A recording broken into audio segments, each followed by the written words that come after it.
Welcome back to Desertwood Days, and I am here with Mr. George Obards, filmmaker. Thank you for having me. It's such a pleasure to have you here. It's always good to work with you, Kathy. Thank you. George, how long have you been in the film industry? I started off as an animator, and my first film was Titan AE. It was made at Fox Animation Studios, which is no longer here. And I got done with that one, and it was the film that kind of killed the studio. So after that, I was done. I had spent years getting into animation, and I got to work on one film, and the only animation studio in Arizona went away, and I was just done. And so for a year, I wanted nothing to do with it. And a year later, I started film school. You started back again. Because I still wanted it. Even though I was mad, I got over it, and I still wanted it. And so 1999, it came out in 2000, was Titan AE. And then the next film I worked on was, I was finishing film school. It was Universal Studios' The Kingdom with Jamie Foxx, Jennifer Garner. I was a production assistant on that. Wow. And being on a big set. Well, that's an awesome comeback to be on that film. Well, as a production assistant. Yeah. I just, I stood behind the pyrotechnics when they blew stuff up so people didn't get too close. But it was just so cool to be back on set. They didn't care about blowing you up, though. No. The guy said, he drew a line in the dirt, and he said, the explosion, when we're going to blow up all of Suwaidi Town. That's what they called the Middle East that they built here. We're gonna blow up all these storefronts, and the flames are going to come here and stop. So stay on this side of the line. And they had me stand like 2 feet from the line. Wow. And they blew it up, and the entire place erupted in fire, and it came out to the line and stopped. Right there. And I thought that was so cool. I do not ever want to do that because I would blow people up, but it was cool. They really knew what they were doing. You know, you hear a lot of people talking about that movie being filmed here in Arizona. During that time, did it get enough promotion here in Arizona, do you think? Oh, yeah, but that was one of the last major films that were still here under the incentive. Oh, okay. The incentive went away shortly after that, so yeah, that was our last big feature that I can think of. Yes. You do a lot in the community as far as helping other filmmakers. You created something called Movie Works. Movie Groups. Movie Group, yeah. It's an acronym. It stands for Media One Voice Independent Entertainment Group. And Movie Group is a studio that helps other studios finish their work. Okay. I just made a feature film called Prankster. Okay. And Movie Group helped me get Prankster across the line. And then you've already had her here on your show, Kristen Levanway. Yes. We're helping her get Brazilian Wood done, too. Okay. So a couple years ago, I lost I lost a couple of my stars. They passed away about a month apart. I lost Debbie Overby and Drew Moore, and I decided we got to do something about this. We can't let any more of our talent slip away, right? Without ever being appreciated for who and what they do for the community. Of course, and so So I created Movie Group to finish movies. Movie groups, that's a big thing, because there's so many times where filmmakers, they have that dream. They get started on a film, they invest so much into it, but something happened, life happens, and then they can't complete it, whatever the reason may be. So how does Movie Groups come in and help them with that? Well, I'll use Brazilian Wood because that's the first one we're really working on with somebody else. Brazilian Wood had been made. It was finished when I shot my Phase Redemption movie. It was done then, and Phase Redemption is out and it's distributed now. And so I asked Kristen what was up with it, and it just gets so exhausting. You're just one person.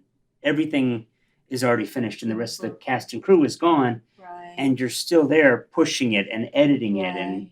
trying to line up all the posts, and it just becomes too much. And it eventually gets shelved. It eventually becomes one Right. of those I'll get back to it Right. things. And you have all these people that were a part of it. They're sitting back wondering, well, Yeah. where's this film that I worked on? Yeah. I have nothing to show for it. I mean, I got credit or a few pictures I snapped myself, but where's this picture that we put so many hours in? And it's because the person making it doesn't have help anymore. Right. And they're just exhausted. They've given it everything that they had, Mm.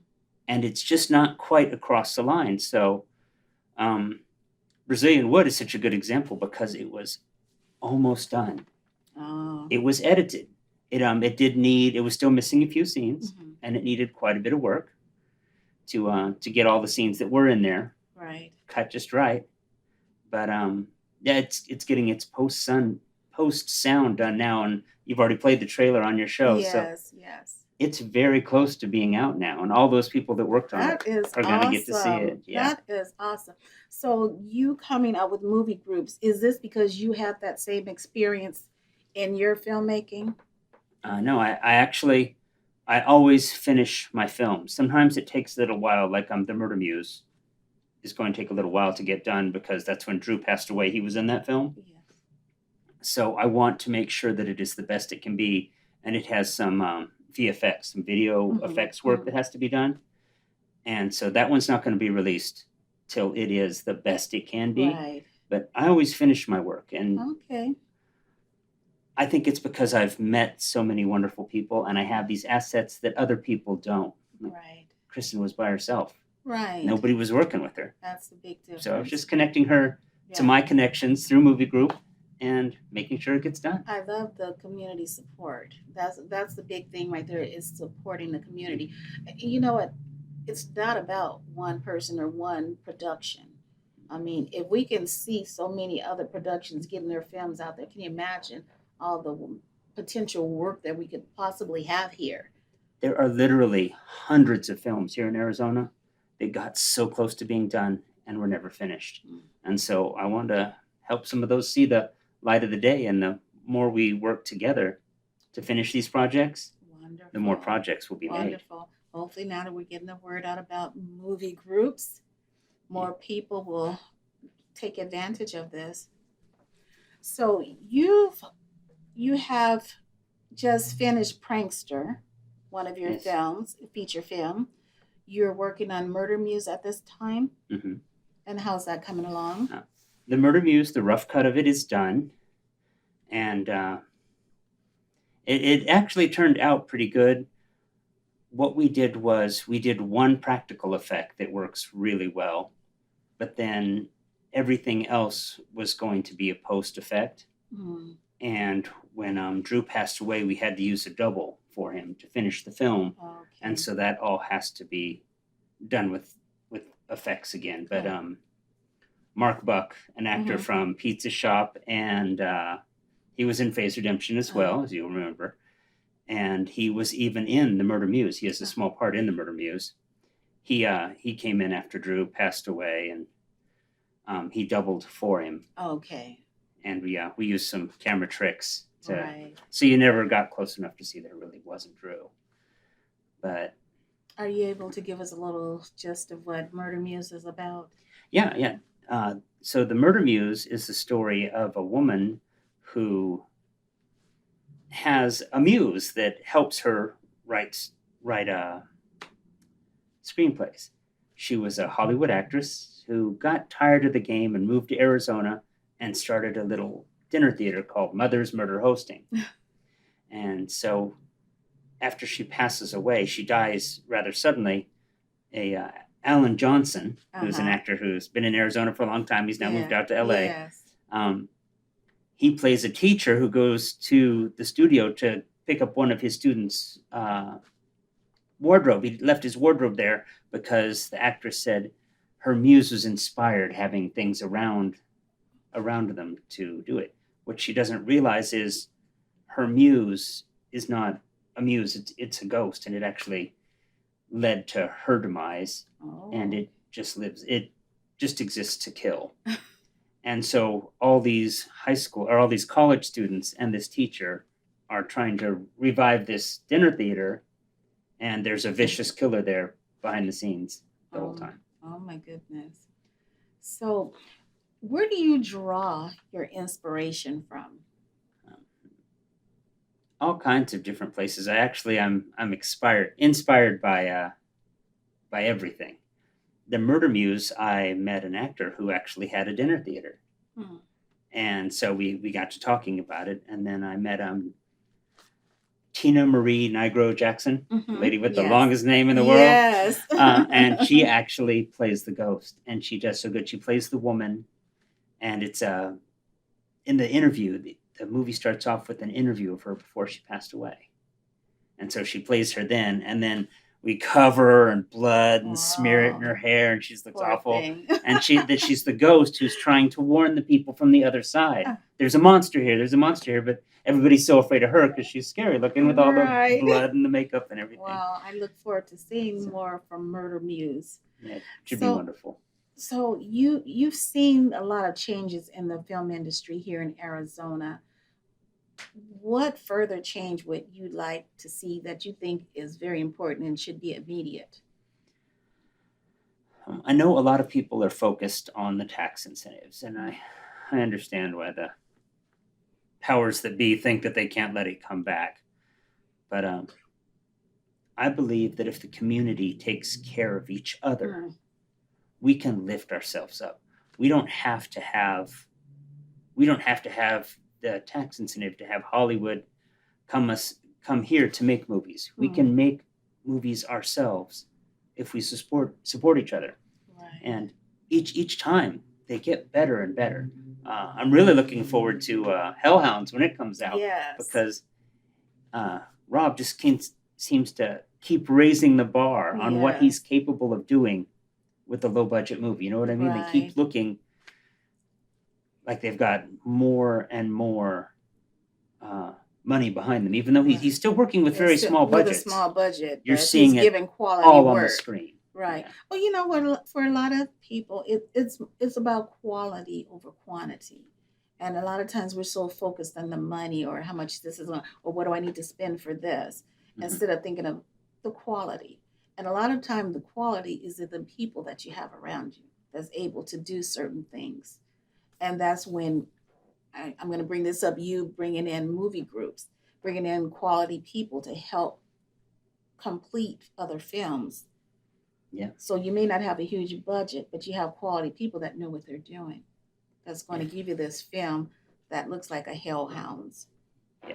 And I haven't known him long, but just looking at his previous movie, and I see exactly what you're speaking about. Skinwalkers. I haven't actually seen it yet, Yeah. but the trailer is phenomenal, and I want to see it. Yes. But I like that. I mean, more community support. I love that.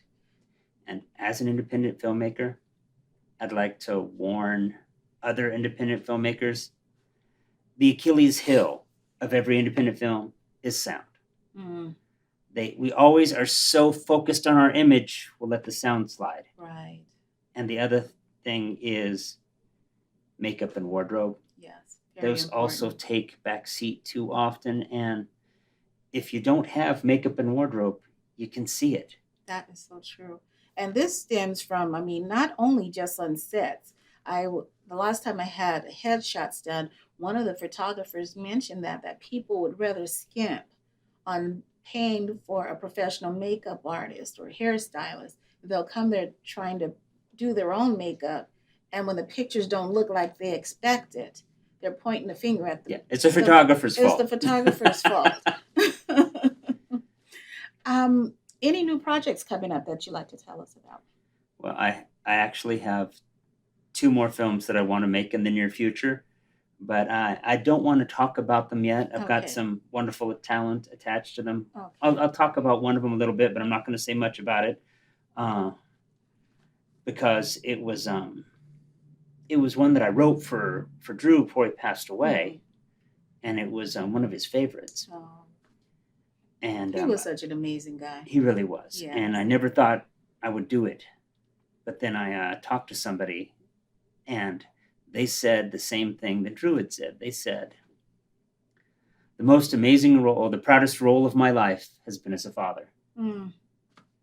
And that kind of is why the script was written. Oh, okay. So I thought that actor can play it. It's called A Second Sunrise on Christmas. Oh, awesome. Awesome. So that one's definitely coming out next year. Where can our audience find movie groups? Well, Movie Group doesn't have its own website right now. It is, but you can find that information on Cole Obarts Entertainment, Okay. and that's ColeObartsEnt.com. Okay, awesome. We look so forward to more from movie groups and Cole Arts Entertainment. And thank you for being here with us today. Thank you for having me. It was fun. And thank you for being here with Desertwood Days, and we will catch you next time.